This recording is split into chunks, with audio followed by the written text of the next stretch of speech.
Welcome to another episode of the RAG podcast. And for those of you who don't know, the RAG stands for Recruitment Agency Growth. Since early 2019, I've been interviewing the most successful and innovative recruitment owners to learn how they rose to the top of their game. In season 7, I'm going to be having raw, authentic, and insightful conversations with agency owners, entrepreneurs, leaders, people across the industry. And I want to be learning about their ambitions, what's happening behind the scenes in their agencies today, and their plans to navigate difficult market conditions. I'll be bringing you the latest and greatest recruitment stories every single week on Wednesdays at noon across multiple platforms. Stay tuned. Hello and welcome back to another episode of the RAG podcast. On this week's show, I'm super excited to be joined by Helen McGuire. Helen is the exited founder of a technology business called Diversely that was acquired by Access Group in 2023. Helen started the business in the pandemic. 2020, she was running a diversity and inclusion-based recruitment business.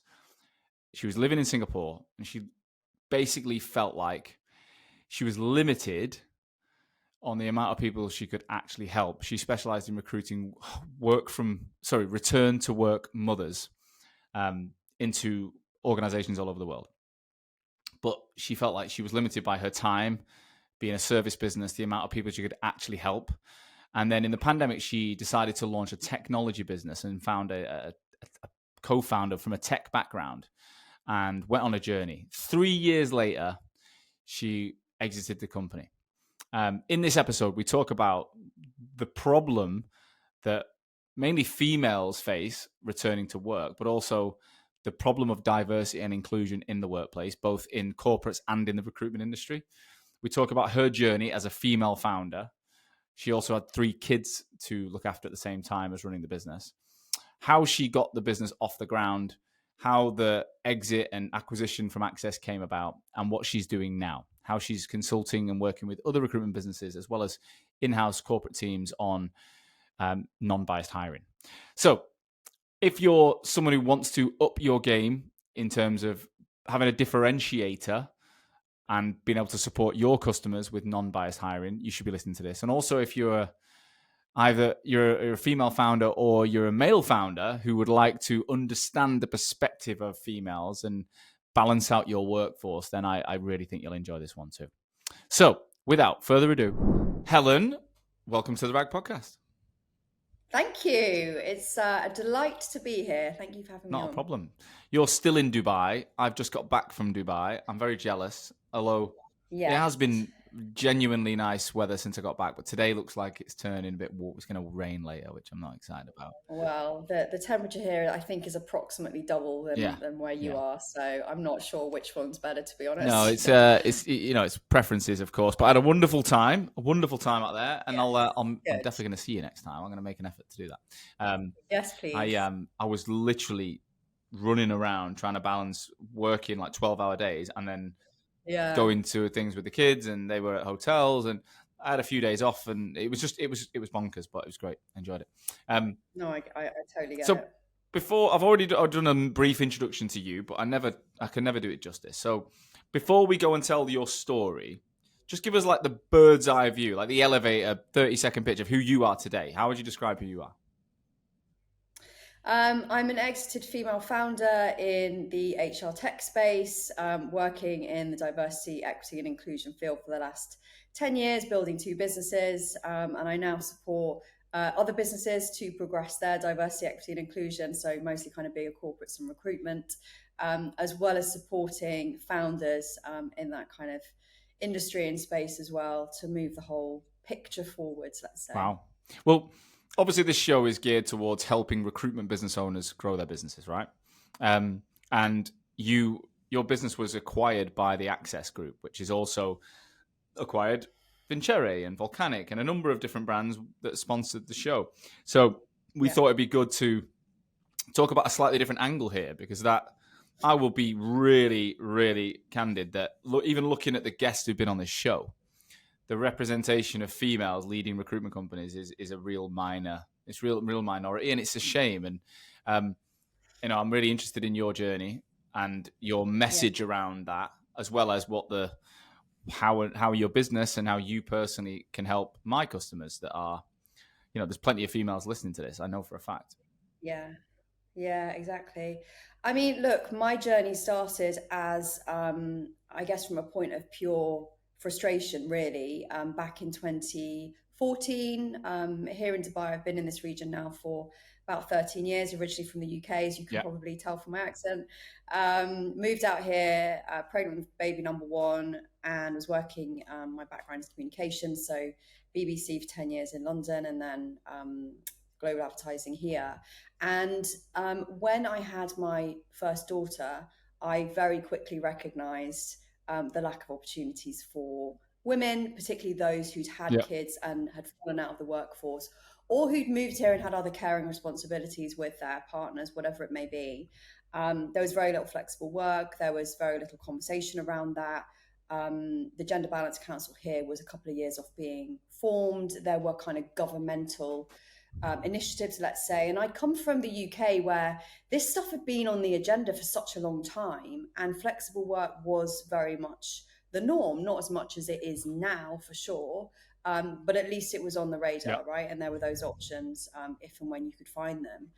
So my first business was really in answer to that call, and to support women that I saw around me, whether it was at work, whether it was in baby groups, whether it was friends. It was just kind of, why are these women who have 10, 15 years worth of incredible experience, wherever they're from in the world, not able to find a job, and was just kind of at home with the kids, which is great if that's your choice. But if it's not, it's a really frustrating place to be, particularly when you're at that sort of midpoint, I suppose, in your career, when you should be utilizing all of that skills and experience that you've built up. Did you find a job in Dubai before starting this, or? Yeah, so I was working. I'd moved over here a year and a bit previous to that. No, a few years previous to that. Sorry, so 2011, 2012. And I'd got a relatively senior position in an advertising agency, global advertising agency called BBDO.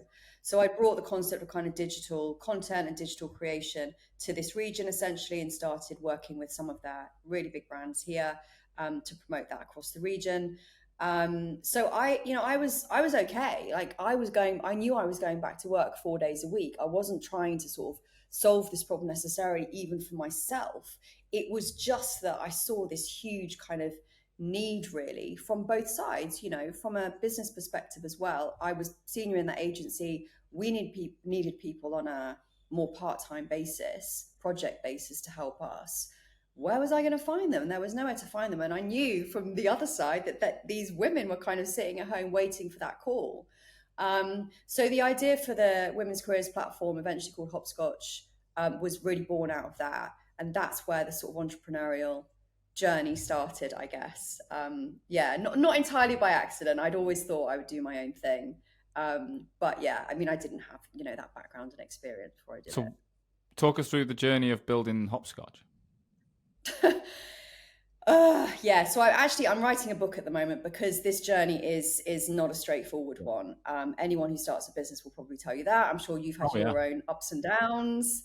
You know what it's like. And for those out there who are listening, I'm sure you can all recognize this. But, I started out here, had to build my credibility and authenticity really in the female diversity, equity, and inclusion space, because it wasn't naturally my background. It wasn't where I'd come from. So I had a lot of learning to do myself.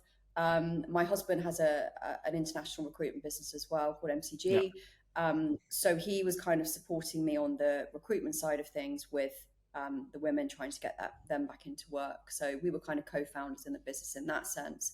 But there was a lot of other work to do around creating events, for example, creating trainings and workshops, going into corporates to help them to understand the need, selling this concept, to be perfectly honest, around why businesses should employ or give the opportunity to more women by promoting flexibility in the workplace, and thinking outside the box, just in terms of not just the timings, but the location in which women could work. I mean, we were talking just now before we went on air about the situation here in Dubai in the summer, for example. When your kids are off school, it's 50 degrees outside. Generally speaking, most people will leave this region and go back to their home country or to another place.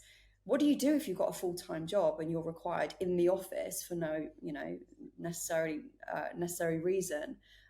When you're in that situation, it doesn't give you very many options. So there was a lot of education in the market, and that really fell to me to kind of go out there, to get on stage, to speak, to be at events. I ended up joining a UN Women forum here and pushing the messaging through that, kind of leading a lot of the stuff through, it was called WEPs at the time, through the SDGs and so on, pushing that message to corporates as well. How did you make money? What was the commercial model? The commercial model was 3 or 4 different fronts. So a lot of it was B2B essentially from a commercial perspective. So it was selling into businesses, straight up recruitment, so fees, and then also doing the events and the training and sponsorships and those types of things. So yeah, there were kind of multiple. So you specialized in recruiting, like return to work mums. Was that the model?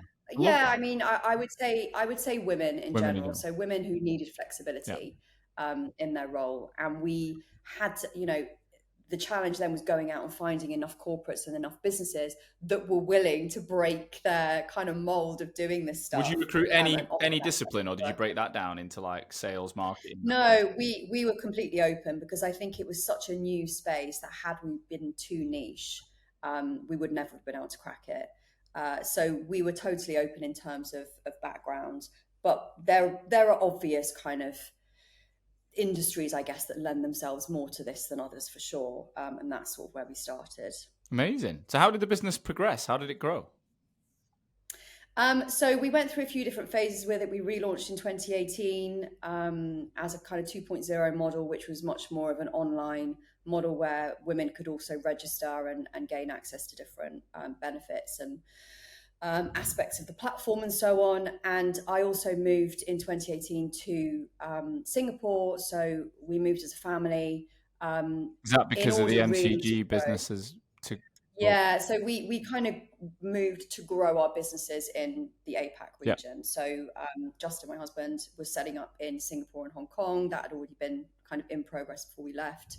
And there was obviously huge opportunity around gender, particularly in APAC at that time. So the model lent itself very well to the Singapore region. And so, yeah, we moved there.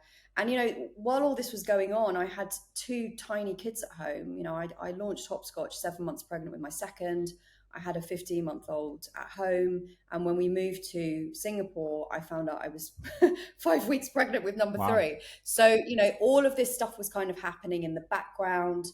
And there are a number of bumps in the road where that was concerned. It wasn't, it wasn't easy. I guess in a way, though, you like live in the reality of it. So you're not just a female talking about the challenge from I imagine what it's like to have kids and go back to work. You're like, I am living it. I've got, it's really powerful when it's really powerful. I've got an 8-month-old and my wife is going back to work at the moment she owns a beauty salon, and she's actually changed her whole strategy of what she's going to do so that she can do less hours.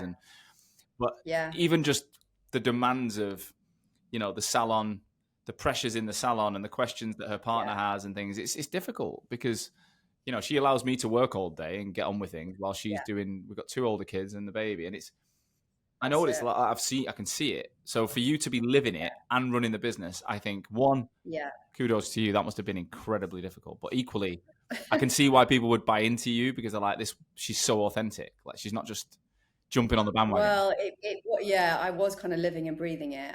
And I think I bit off more than I could chew when we moved to Singapore. There's no doubt. Did you still have the Middle East region running then? And you, so we had, exactly. So I'd put somebody in place here. And I realized very quickly at that point that the business was way too reliant on me. So it was a very service-based model. The frustration that I kind of set out with at the very beginning it just wasn't going away, because actually, we built this massive community of 80,000 women in the end globally, when I look at the subscriptions and when I look at the following that we had and so on. It was really, really powerful in both regions. And we had all these amazing networks and alliances. And I talk a lot about that in the book, how important that is, and how that was really the foundation for so much that I built after that. Because that's how you start to get out there.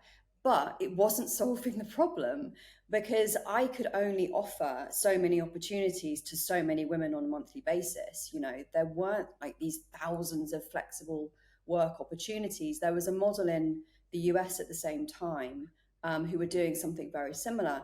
And they were growing really quickly. They were raising money, and I was watching them and thinking, how are we going to replicate that here? Because I'm still educating the market on why this is important and how to start changing things around flexible work and so on. And you didn't have to do that in the US and the UK. It wasn't the same conversation. The maturity level of diversity, equity, and inclusion was just so much higher. So, at that point, I started to realize, kind of 2019, we tried to raise some money because of the model of the business. How many employees did you have at that point? We probably had, so I had maybe 2 or 3. I mean, it's hard to tell because some of them were shared between MCG as well. So altogether, I don't know, maybe 10, 12, something like that. And had you built like a pure technology platform, or did you use something off the shelf? No, it wasn't. It wasn't. It was way less tech than I wanted it to be, and that was the other thing. My background is not tech, right? I'm not. Most people do have these grand ideas of these marketplace platforms, the Tinder for recruitment type mindset. Yeah. I'm yet to see many nail it, especially when they've come from more of a service-based background, because they don't. I think if you come from big tech and you move into it, that's it. You'll probably be able to nail it. But when you're a service person who's maybe got to hire a CTO or a developer, it's just it can be done. It's really but it's tough. It's very difficult. And I think I fully recognized that I had a need for a tech co-founder. I fully recognized that service-based business model was not going to crack the problem, and that was my main issue with it. That was my main frustration. It would just bring me to tears, and Justin will tell you the amount of conversations we had around that. And so I knew I needed to find a different way to really solve this problem. And I also recognized through what I'd learned putting Hopscotch together, the fact that communicating differently on job ads made a huge difference in terms of the numbers of women that are going to walk through your door. The fact that you need to go where these people are. You can't expect everyone to be hanging out on LinkedIn, particularly if they've had a career break of 3 years. They don't even know how to use LinkedIn. I literally was having a conversation with somebody just now saying exactly the same thing. This technology moves on really quickly. And the fact that you really need to present people in a particular way. You can't rely on recruiters, or not all recruiters, sadly, to see the skills and experience. Sometimes they will literally just look at a name, or they will look at the gap on the CV, or they will look at a school and make assumptions on that person. And so I was starting to understand what the landscape needed.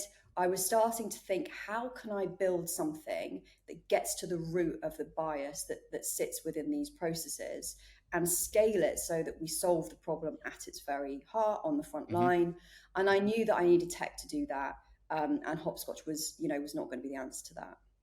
So what happened to Hopscotch? So basically in 2019, towards the end of 2019, after going through various different scenarios, trying to find co-founders and God knows what, I applied to join Antler, which is a tech accelerator, now global, absolutely massive, not as massive when I applied in 2019. So I didn't really know anything about it. But it's a program of sort of 3 months. And the idea is that you go in with your background, potentially with an idea, ideally not with a business, in order to be married to another co-founder that you will find on the program. Because typically speaking, when you're talking about investment, co-founded businesses are a huge tick in the box. It's generally what an investor, particularly a larger investor, will look for.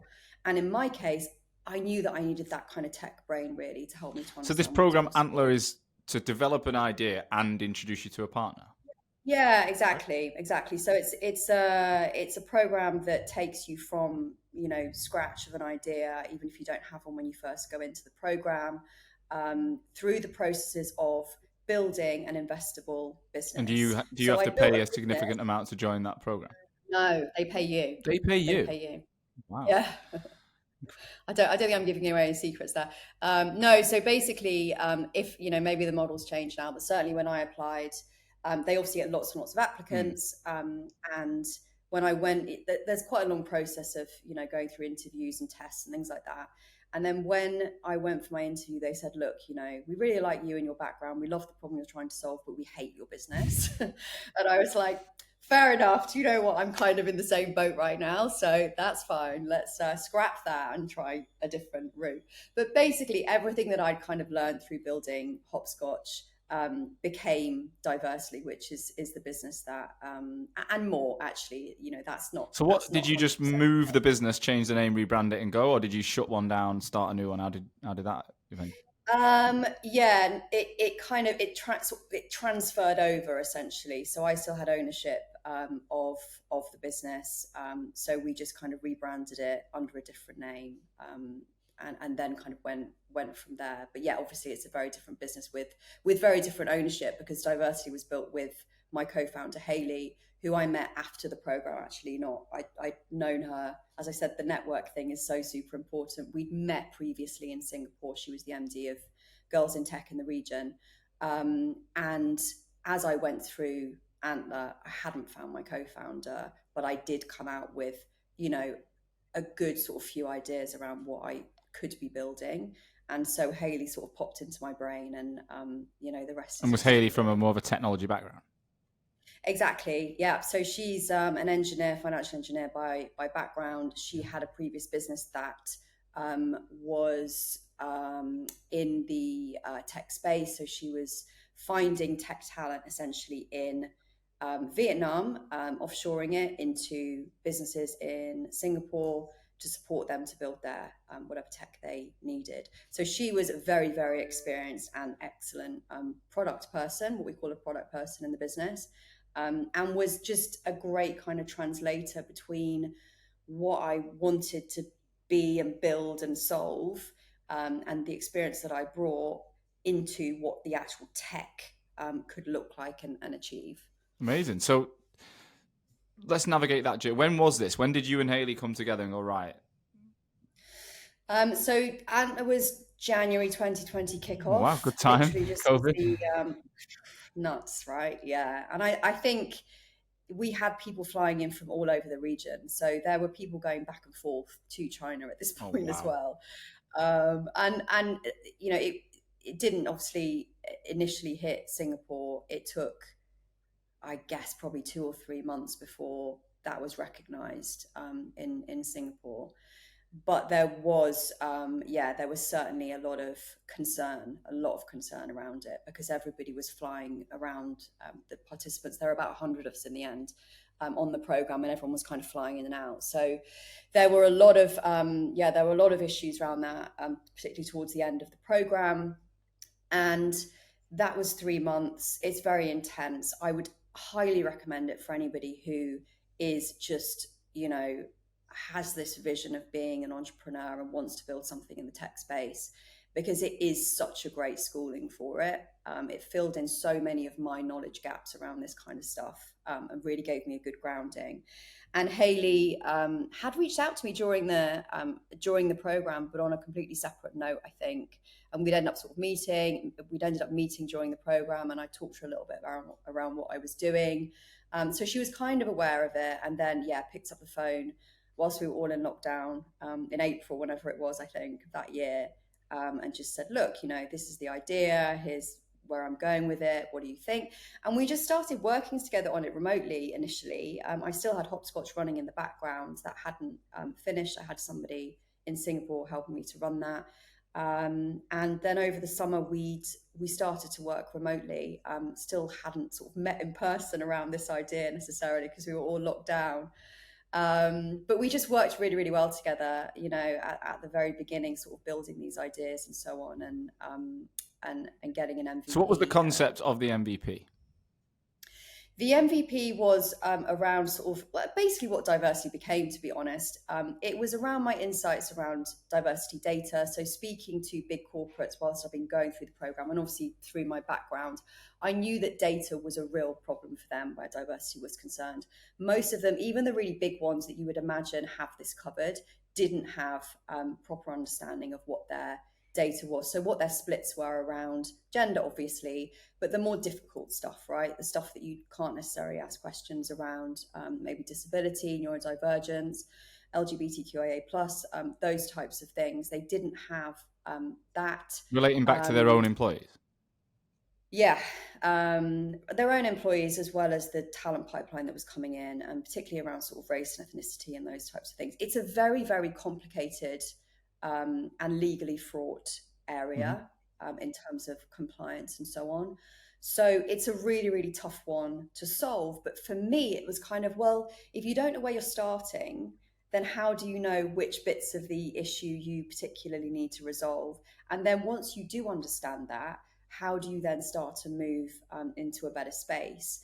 So the idea for diversity was really a dashboard essentially that helped you to tap into what the diversity of your talent pipeline was coming in, and then recruitment tools that were helping you to rewrite job ads and restructure them in a way that was more attractive and inclusive to more diverse backgrounds, helping you to understand where to find this talent as well. So getting off LinkedIn, going into the niche job boards, the communities, the groups and so on, in order to tap into those talent pools where they were. And then finally anonymizing all of the candidates coming in to the process so that you were making decisions based on the skills and the expertise rather than the dates and the names and the places of birth and whatever else. Okay. And where do you get the data from when there's people coming through different talent pipelines? How are you turning CVs in inboxes into data? Yeah. So the platform, when it was first built, the MVP went live sort of towards the end of the summer. We actually raised about $250,000 just based on that. We'd done a few competitions, which we'd been placed in. We had some really good connections, and we'd started to raise money. We'd used Haley's connections in Vietnam for the engineering team and so on. So we had a kind of world-class engineering team out there and started to build the products out. And the platform eventually became a standalone and a plug-in platform. So essentially you could either use it as a recruitment organization or an in-house talent team standalone. And to answer your question in terms of where the data was coming from, it was coming through the platform. So you could essentially create a job on the platform, post that link out to wherever you would normally get your applications from, and through that unique apply URL, that talent was coming into the platform. We would notify them that some of this stuff was either being collected or, would they be able to provide that information to us? And that was then aggregated onto the platform. Right. So it was fully compliant in terms of GDPR, PDPA, all of that stuff. And that was the difficult thing. That was the very sort of unique thing about diversity when it was being built, is that it was a tough problem to crack. Yeah. And we managed to do that. Yeah, it makes sense. If you can pull on some stuff that's, automatic, and then you can get people to fill in the blanks that's relevant and then they know this is the benefit to them, is that it's going to be anonymized. There's a real clear play there, right? And I mean, look, my business partner, Amadip Singh Chauhan, right, from the UK, but there's no doubt his full name went against him when he applied for things. And he even just Amar, AMAR, people responded better than Amar Dip. And it's nuts, right? It's just nuts. And, the amount of, in Australia, clients, when I first got into recruitment, clients would ask for an Aussie John. They would literally say, we want an Aussie John, which was, they want a white Australian male. Like, they'd say it. They didn't care. And it was like, I didn't know enough to complain or whatever. You just get on with it. But yeah, this is the thing. And I think, you see that, obviously, you do see that in certain regions as well. And really back to the point around the maturity spectrum of diversity, equity, and inclusion globally, it is different. But, the basic tenets are the same. And, all that is really doing is narrowing your talent pipeline. It's not helping you to find the best person for the job. It's just helping you to find that kind of identical person that you know and think you can achieve the results that you want them to achieve. But it's very narrow in terms of its perception of, well, how do you know somebody else couldn't achieve better results? Because you've never looked and you've never tried. A message from our sponsor, Vincere. Another of their products is known as Time Temp. This is your complete integrated timesheet workforce management solution. It's pre-built, it's pre-integrated, and it's designed so no matter how much your business grows, you'll be able to keep track of every single worker in one place in your CRM. All the changes inside Vincere will sync with Time Temp and they'll be fed back into your account, automating the entire process with two-way sync from your front to back office. Vincere's Time Temp enables you to create shift schedules, search available workers, shortlist and book assignments in seconds. They'll also allow you to track time, track leave, track expenses within their built-in payroll engine. It's called Door Clock. And then they've also got a mobile app for the on-the-go worker.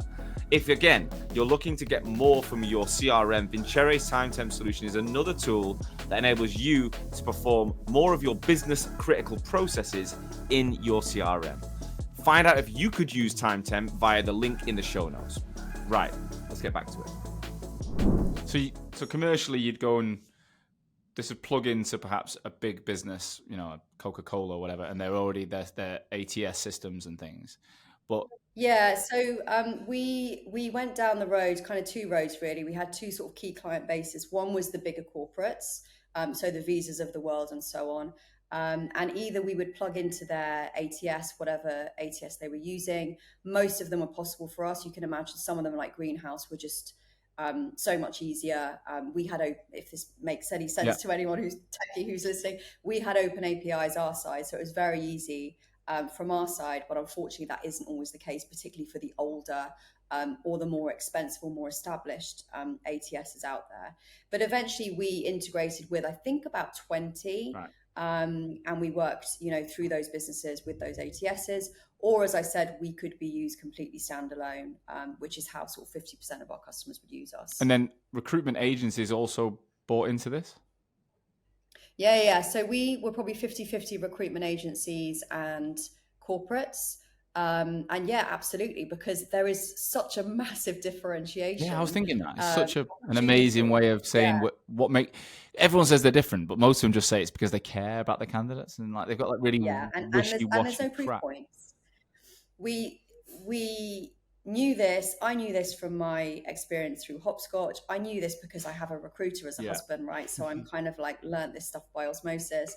And I particularly knew it through my journey with Diversely, that the opportunity in the recruitment space is so big, because what are you doing as a recruiter? You are serving an end client, and that end client is typically a corporate or another business, right?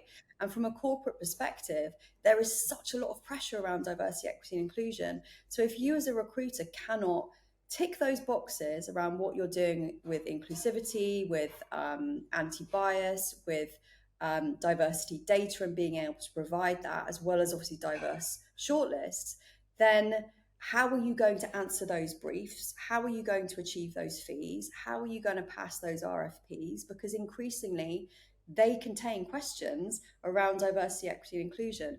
So it was such, when we spoke to recruiters and they were just like, we don't understand how to collect diversity data or what we should and shouldn't be asking or doing. We don't know how to report this stuff. We don't know where to find this talent. We're just looking in our kind of usual places. So it was such a big, problem statement for them, for us to solve.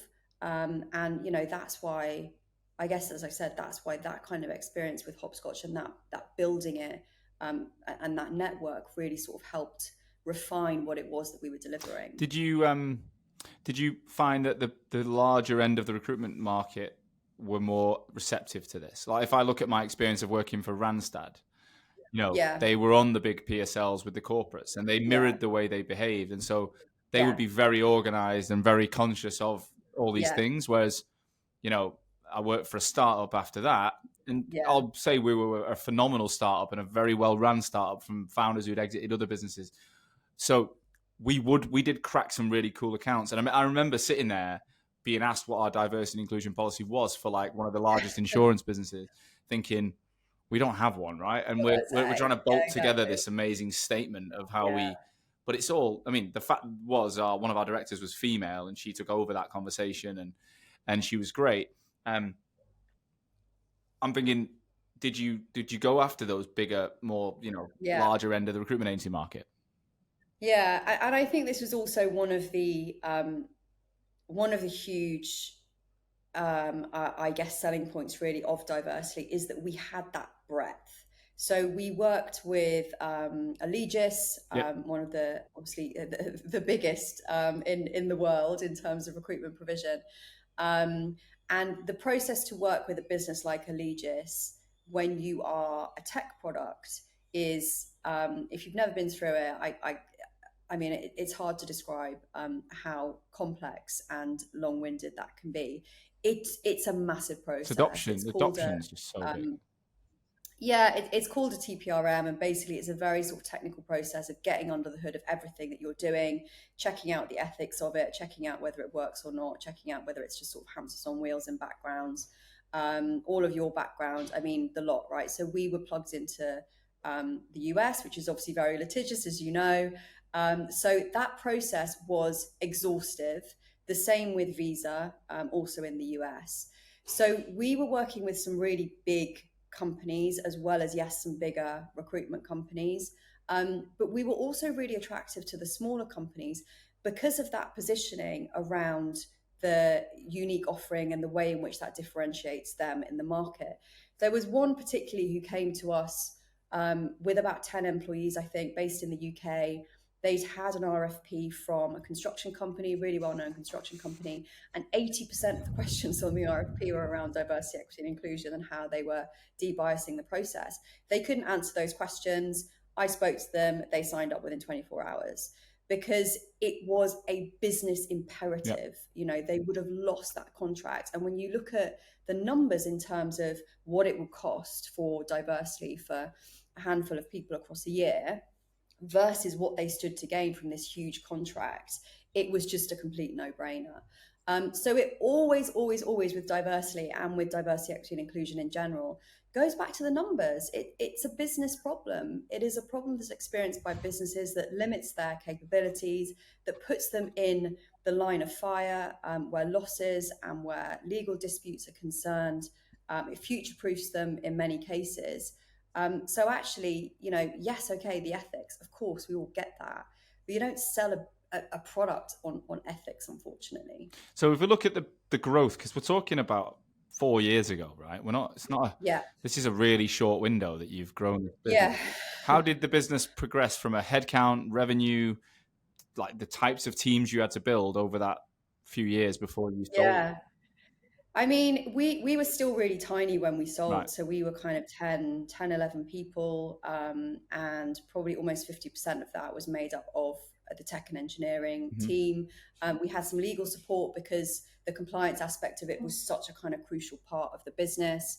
But that was sort of part-time role. And then I was on the commercial side, and we had people in and out helping a bit with sales. And so was it mainly you? And did you have a team around you on like sales and marketing? No. I mean, we employed people on and off, so for shorter periods of time. But essentially, when you're a business like that is doing something so completely different in the market, it comes down to founder-led sales. So myself and Hayley were a bit of a duo on this. I would be doing all of kind of commercial stuff in the background and obviously doing all the marketing. That's very much my thing, the events and getting the leads in, whether through outbound or through inbound, creating that kind of funnel, getting those onto the platform. And then the demo would typically be the next step, as it is for most tech products. So Hayley would typically go through the demo, and then we'd, aim to kind of close it off. But it depended how big the business was, and we had to learn all of that. Those sales cycles for larger corporates, as I said, can be anything from sort of 6 months, 12 months, sometimes 18 months, right? Did you not build like that classic that's SDR pretty killer. team and things like that that tech companies do? No, I mean, we didn't have any of that. No, I mean, we had sort of offshore help. We had someone who was doing some outbound and could occasionally jump on a few calls. But no, I mean, it was me, and it was Haley. That's and great. That's really sort of the basis of it. You'd already built, like I was those going to say, years. like you'd already built a significant personal brand, and it sounds like Haley had before you started this business. Yeah. What, like, my whole world is personal branding, right? That's what I teach. Yeah. It's what I believe in. It's what I believe our industry is lacking. Is most people are sat working in a way that worked 15 years ago, and they're just ignoring the tools in front of them to build their brand and make their job easier. What impact do you think yours and Haley's previous communities and all that work you'd done, that brand you'd built, that trust in the market, what impact did that have on the growth of Diversely? It was massive. It was massive. And, the reason I say that is from a few different aspects. We were very transparent about the journey. I've always been very transparent about the journey through Hopscotch. I was much more on kind of Facebook and Instagram because I was building communities there. And, grew a big community on LinkedIn as well through that process. And then with Diversely, I switched completely to LinkedIn. So I didn't use anything else because it was a very B2B. Yeah, the candidate side wasn't really your challenge, was it? They already had the candidate flow, exactly, and I had all of those people anyway. That wasn't the point of the business. And so I built these kind of networks in the Middle East and in Asia, but I'm also from the UK, so I had some of the connections there as well. And I was just plugged into good people, people who sort of believed in this stuff and who wanted to support it. So when it came to talking about the story, I did it right from the beginning. I did it from when I joined, and from when I sort of was going into Antler from Hopscotch. Then when I met Haley, you can literally see the story. You can go back on LinkedIn through the timeline. It's me and Haley kind of doing these videos and putting these posts up about, we've won this award, or we've gained this investment, or we've gained this client, whatever it may be. And so much of that stuff came through LinkedIn. So when we started to raise money for the business, to this day, I still have probably only met a handful of our investors, because a lot of them came through that network, or if not directly from LinkedIn, through somebody who knew somebody who then introduced us to somebody else, or whatever. So that was a huge thing. And then that's also where a lot of our clients and our interest and our way of getting the message out there. So by the time we'd launched the business, we already had sort of 12 beta testers. We had a brand, we had an established brand and definitely had established voices in this industry. So that, that massively helped propel things forward for sure. Yeah, again, I think as well, like even with me and Hoxo, right? Will this be my last business? I don't know. Like the fact is, I've built this brand with this following across the global recruitment space. This podcast, all the things I'm doing. I think it's going to give me infinite opportunities. Once I don't see anything changing with Hoxo because I love it, and I don't even feel like I've started. But the point, I think, when you build a brand and you believe in something and you do right by people, you don't know where you might end up. Whereas if you don't know, and it's a really interesting point now that I'm sort of out the other side, I suppose. The amount of people that have reached out to me who are also building businesses, and who've said, I've been watching your story, and I'm like, I don't even know who you are. I'm not in a kind of arrogant way, but it's not like they've been liking my posts. No. Or commenting for like the last 5 years or whatever. There's just so many kind of LinkedIn people who sit in the background, or on any platform, sit in the background and kind of watch what you're doing, and when the time is right and the opportunity is there, then they will make that connection. But if you're not there, then you're not in the game. You're not in the game. I've not drank since December, right? And I said to myself I was going to do January. Now then I said the whole of 2024. I honestly don't think I'll drink again. Like, I'm at that point now. I think I could start a business around this now. I did a post about it on Sunday when I got back from Dubai. It's my 4th trip, alcohol free.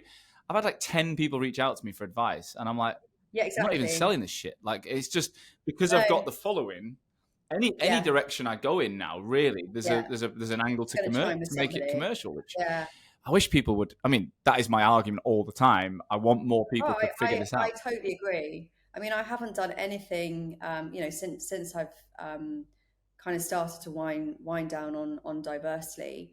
I've done no sort of outbound about the book or about about helping founders or about speaking with companies. I haven't done anything at all. And these opportunities have just sort of, dropped into my inbox or through conversations or whatever it is. And I quite like that, because I spent 4 years or 10 years probably hammering a message out there. So it's quite nice for it to happen the other way. Yeah. Well, I think when you said you spent so much time educating the market as well, I mean, I'm not even going to say my challenge is as important or as commendable as yours, but I feel like for the first 4 years of Hoxo, from 2017 till the pandemic just after, I was basically teaching people why they needed to invest in brand and marketing. Yeah. Now I'm helping people understand what's the most important thing to do. Now they know it's a problem, but the amount of the amount of people's time. They wanted to talk to me just to find out what the hell it was, and then they were like, they're not ready, and then they're coming back now, and they're like, "Oh, Sean," and I'm like, "It's crazy." But so tell me, let's get back to the story then of how did it come to fruition that you were going to sell this business to the Access Group? Where did this kick off? Well, I think I was always really honest right from the beginning with our investors.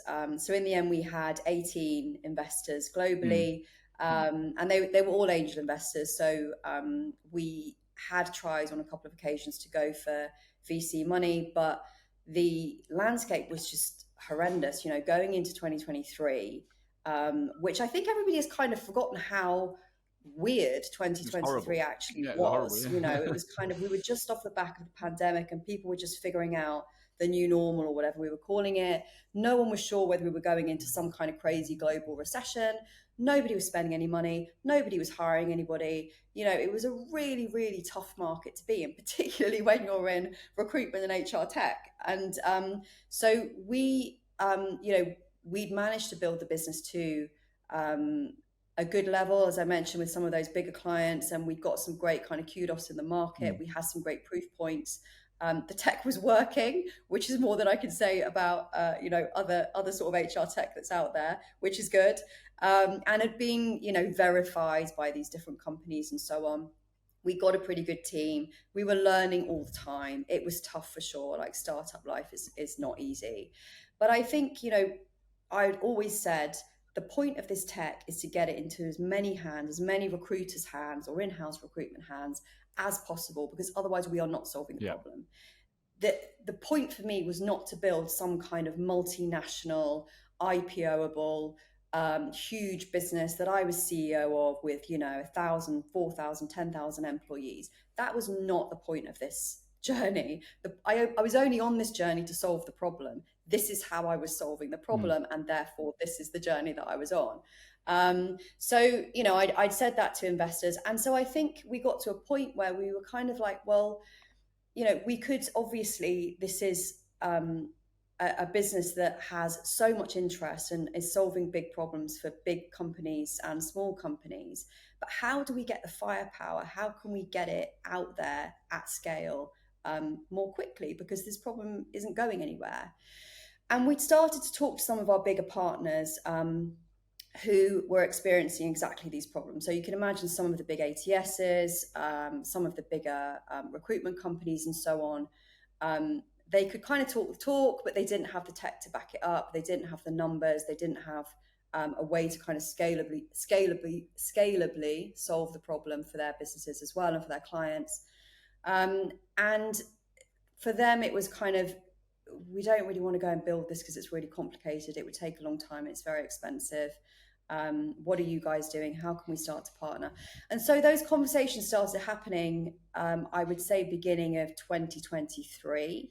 And again, this comes back to the network thing. We built these networks, we built these partnerships, these kind of reseller partnerships and community partnerships and so on. So we had these really good connections in place with all the kind of key players. And it just works out that we had, in the end, about 4 or 5 people around the table some huge names that you would recognize, some much smaller that you probably wouldn't. And we were like, okay, this is what it is. If you guys can give us a good roadmap and we feel there's a fit, there's a conversation to be had. And I think with the Access Group, for us, we loved their ethos and their vision for what we'd built. It was a huge, and still is a huge, corporate, on their corporate agenda, part of their roadmap, one of their kind of top 3 priorities, around what they wanted to do with DEI as a business. And obviously they were getting a lot of these questions, as you said. They'd acquired Vincere, they'd acquired Volcanic, which was in itself an inclusive recruitment platform. But they didn't have this piece of the puzzle that could really solve this problem. And for us, we saw their passion around it, their dedication to it. We loved the team. We had lots of conversations. I flew to London, had lunch with a few of them and so on. And it just worked. The proposition just worked on both sides. And I think it was timing. It was timing, and it was, what's the phrase around luck? When preparation meets opportunity. It was that. So you get to a point in sort of summer 2023 where you're like, we've only been doing this for a few years. And, because it is such a short journey, like 3 years. Yeah. And you've gone from remotely chatting in Singapore to Hayley to suddenly talking in London over lunch about selling the thing. And I guess what went through your mind around what did you want from it? Because I know you're involved, you took a step back, but you've not fully solved the problem. So how did you decide what was important to you? I mean, that had always been really, really clear to me. So I knew that I wanted a good home for the business. I knew that I wanted the potential for it to scale. So because of the way that they were proposing for the tech to be essentially integrated into Volcanic within 6 months of the acquisition, and then rolled out into Vincere, and then who knows from there really across the group. That made complete sense to me, because suddenly we were going from 1,000 users, couple thousand users, whatever it was, to tens of thousands of users around the world, plus the massive support system and firepower that you have as part of a multi-billion-dollar brand, and all of the resources that come with that. So for me, this was my ideal way of solving the problem at scale, to get it in at the very root of the problem, at the kind of forefront of the issue with recruiters globally. And that was the perfect opportunity essentially to do that. In terms of kind of my own feelings around the brands and the business, I mean, you have to remember, I've sort of been fighting this fight for 10 years, right? And having a family in the background, moving countries several times, a lot of sort of ins and outs, which I go into a lot more in the book, around the sort of personal impact of that and the sacrifices that you have to make. So I was probably, as ready as I would ever be to say, right, this is the perfect opportunity to get this problem solved at scale, for me to still be in the background, which I still am, but not having to, go out there and raise money and so on in order to do it. Because that to me just felt like something that was not going to happen quick enough. We were not going to be able to solve the problem quickly enough. I get it. And obviously we talked about, you didn't have that classic structure of SDRs and all these things that you get you didn't need it at that point. What were they going to, because obviously when they've got so many different tech brands, and how were they going to bolt you? Were they going to build a new team around your business, or were you going to, how was it going to? No. So the lucky thing about the whole process was that we were going to be integrated into Volcanic. So essentially, the product itself now is part of Volcanic. Right. It's part of the process. I think for us, we'd always been quite clear that we didn't want to be a bolt-on or an extra add-on. That was not going to solve the issue, because as soon as somebody has to do something extra on top of what they're doing, it tends to get left in a drawer and sort of left behind. So that was a really, really key part of the proposition, essentially. And that was their proposition, you know, that was their solution to us. It was kind of, we love this tech and it makes sense for us, and this is what we want to do with it. So Diversely is, you know, as a brand is dead. I mean, it doesn't exist anymore. You won't find the website, you won't find anything. And that was a decision. So now when you buy a Volcanic website, you get that part that's built every time an applicant comes in. Parcel. Exactly. What about the corporate mission you were on though? How are they taking that to the next level? Is that finishing? Yeah, so I think, I mean, Volcanic still sells into corporates. It's not just a recruiters platform. So we're still, and there are so many different facets of the Access Group, I'm sure, as you know, so many different divisions. So it's an ongoing process, and I think that's the joy in it as well. It's not like the journey is finished. So I still, I'm their DEI spokesperson, but I'm also in the background doing all the strategy and pulling all the strings and keeping that process alive, essentially, between different divisions and different teams and so on. So, you know, I'm consulting for them on an ongoing basis at the moment, and that's part of it. It's about kind of rolling out that purpose and that capability within the business, because it is such a huge priority for them as a business as well. So their internal teams have now started using the technology for their recruitment.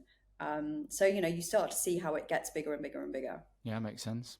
So what is your world personally like now since the acquisition went through? Was it September, October time? Yeah, so it was announced in September.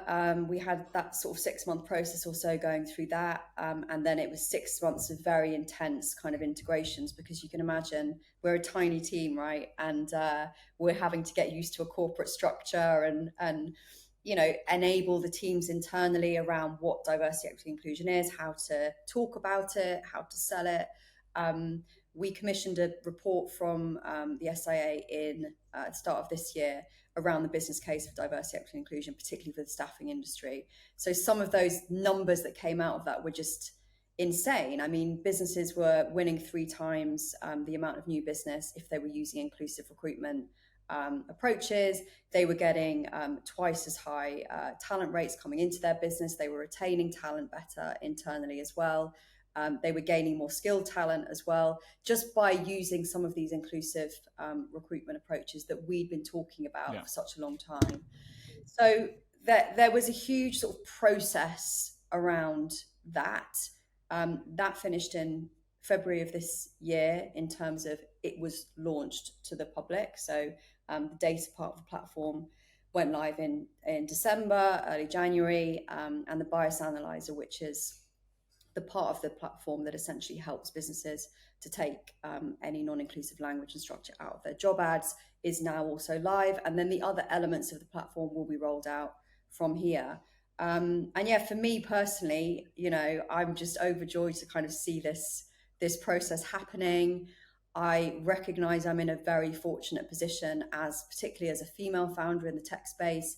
There are very few of us. I think it's something like 0.5% of tech businesses manage to exit with female founders. So it's quite a tiny niche, I guess.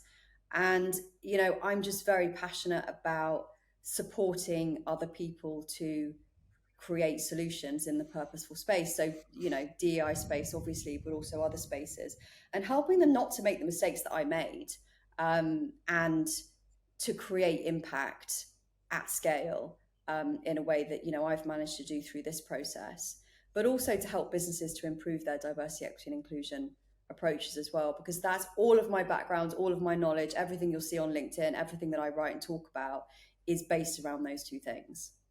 And it's just not going anywhere. Like you can solve it, you can make a change, which you are, but I think this problem is it's going to always exist in different forms, and every country's different maturities. It does. So there's so much work to do, and I love the fact you're committed to that. Yeah, 100%. You've got to pick your battles, I think, and it's the same in any industry. You can't solve all problems for all people at all points. And I see so many founders trying to do that, you know, not being niche enough, essentially. And we were asked so many times, you know, oh, do you help with screening? Do you help with interviews? Do you help with internal culture? And we're like, well, no, because we want to solve the problem at the very beginning of the process, because if you don't get it right there, you're not going to get it right later on. So for us, that was kind of the logical place to start, and plus sort of married. Sounds as well like you've stuck to one area and got really good at it, rather than trying to cover everything. Oh, 100%. And that's what you see a lot of businesses do. They try and do too much. And actually, when you narrow it down and go, I'm just going to worry about this problem and do it really, 100%. really well, you can take it to the astronomical heights, right? That's it, exactly. It's amazing. So your day then, you're still involved in helping within Access, but you are also independently consulting with businesses and yeah. So I kind of set up a little brand and a website around that, helenmcguire.co, if anyone wants to go and check it out. But it's basically around helping founders to understand the problem that they're solving, making sure that they're not solving it for lots of different people, understanding kind of the clarity around that, getting the communications right. So the go-to-market, which has always been my area of speciality, really, in both of my businesses, and then ensuring that there's a commercial impact as well. Because what I see so much with businesses that try to solve bigger human or climate or people problems is that they don't think so much about the commercial viability of them, or they feel a bit guilty sometimes about that. I know when I started with Hopscotch, it wasn't my initial aim. My initial aim was not to make money. It was just to solve the problem. And I soon realized that taking that attitude was harming my business and was therefore not achieving the impact. So it's just getting those dots joined essentially between those different aspects, so that, we can all start to move forward on some of these issues from many different angles. Well, Helen, I think your story is truly inspirational. I think it's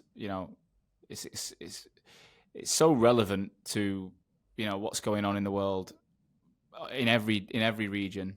I think everyone listening to this will be able to pinpoint an example. Something, I went straight back to that Australian example in my head, and also the RFP that I remember getting the RFP thinking, I don't know what, I'm out of my depth here, well out of my depth. Yeah. And so people can obviously, two things, they can look at the volcanic platform as if they don't have volcanic, can they get it through Vincere? You have to go through volcanic at the moment, so you need to be a volcanic customer to access it through Vincere. Yeah. But even if they just want to have a conversation with you about, what you've done, and would it be okay if they just message you on LinkedIn? Is that the best thing to do? Yeah. You can always find me there. Just ping me on LinkedIn. And there is still such a huge education piece around this as well. I still have surprisingly huge recruitment companies, hiring me to help them with consultancy and talking to them about inclusive hiring approaches and all of those types of things, because that, as you say, there is still a lot of work to be done. It's not like I've created this solution and everybody's using it and suddenly the problem is solved. There is still work to be done, but I think at least now there is a solution to the problem, right? Yeah. Helen, thanks so much. That time flew. I will obviously tag you on everything. I hope people reach out to you. I hope people consider how they can solve this problem or how they can change their own processes and behaviors to solve the problem. And we'll, we need more female representation of success, and, we need to inspire more females to come back to work after having children and to not give up on their dreams of entrepreneurship or intrapreneurship. And I know I've got a commitment to try and get more people on my show with a more diverse background. There's no doubt about it, So thanks so much. And I'd love to get you back on in the future. I think there's going to be some interesting things come out for you in different ways. And I'm not convinced this is the end of your journey. I think I'm sort of chilling a little bit. I've got to be honest. Yeah. I'm enjoying kind of a bit of mum time and a bit of travel time and a bit of this and that. But yeah, you're probably right. There's something coming. I don't know what it is, but I know there's something coming. Oh, thank you. Thanks so much. You go. I feel like I have to do it now. You do. Thank you so much. Thanks, Sean. Take care. Thank you as always for listening to today's show. I truly hope that you got value from it. Honestly, it's the only reason I take time every week to ensure that my audience, you guys, future and existing recruitment owners, you're learning from each other to make this industry that I love so much stronger. And today's episode is brought to you by my business, Hoxo. I'm the CEO and founder, and we're on a mission to help brand recruitment agencies and their people better. I want to help people have the tools to stand out in the most competitive markets in the world. We're currently working with over 350 recruitment agencies and 5,000 of their consultants right now, helping them to build their personal brands, to consistently win more business, attract talent, and just become that go-to recruiter in the market. Now, we do have a huge coaching program, but a lot of people don't know we also manage the brands of a lot of founders, and we can do the rebrand of that company organizational piece as well. So if your recruitment agency either needs help to look and sound exactly how you want it to, or your leadership and consultant level need to get out there and drive more traffic back to that website, to the business, and start using LinkedIn to generate more revenue, then you should definitely be reaching out to us. If that sounds of interest, please do visit www.hoxomedia.com or drop me, Sean, a personal message on LinkedIn. I love hearing from RAG listeners. I would love to talk to you. Look forward to it. So I'll see you again next week with another episode. Catch you soon.